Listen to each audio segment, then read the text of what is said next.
வணக்கம். தலைப்புச் செய்திகள் வாசிப்பது வெங்கட்.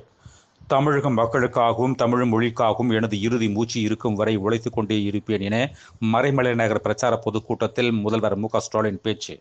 டெல்லி, குஜராத், சேலம் என எங்கிருந்து யார் வந்தாலும் சரி, இங்கு திமுக தான் வெல்லும். மேட்டுப்பாளையம் தொகுதி செயல் வீரர்கள் கூட்டத்தில் செந்தில் பாலாஜி பேச்சு. எடப்பாடி பழனிசாமிக்கு பாடம் புகட்ட வேண்டும் என்ற நோக்கில் புதிய தமிழகம் கட்சி தனித்து போட்டியிடுகிறது. திருநெல்வேலியில் புதிய தமிழகம் கட்சி தலைவர் டாக்டர் கிருஷ்ணசாமி பேச்சு. சென்னையில் மெட்ரோ ரயிலில் பயணம் செய்தார் முதல்வர் மு.க.ஸ்டாலின். இந்தியாவிலேயே மெட்ரோ வழியாக அதிக தூரத்தை இணைக்கும் நகரங்களுள் ஒன்றாக சென்னை விளங்கும் என்று பெருமிதம்.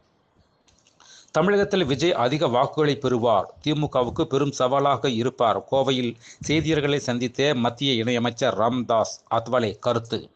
மருத்துவர்களின் தவறான சிகிச்சையால் மகளின் பாதம் அகற்றம், நீதி கேட்டு தலைமைச் செயலக வாயிலில் திமுக கொடியை எரித்து காவலர் போராட்டம்.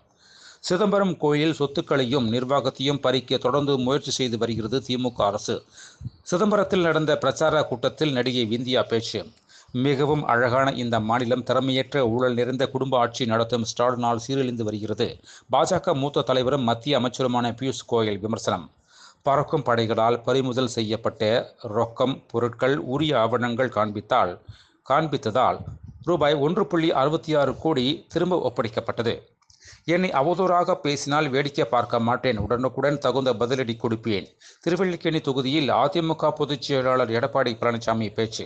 திராவிட முன்னேற்றக் கழக கூட்டணி பிளவோடு இருக்கிறது. இந்த முறை வெற்றி வாய்ப்பு எங்களுக்குத்தான். கோவையில் இருந்து ஹெலிகாப்டர் மூலம் ஊட்டி வந்த அண்ணாமலை பேச்சு.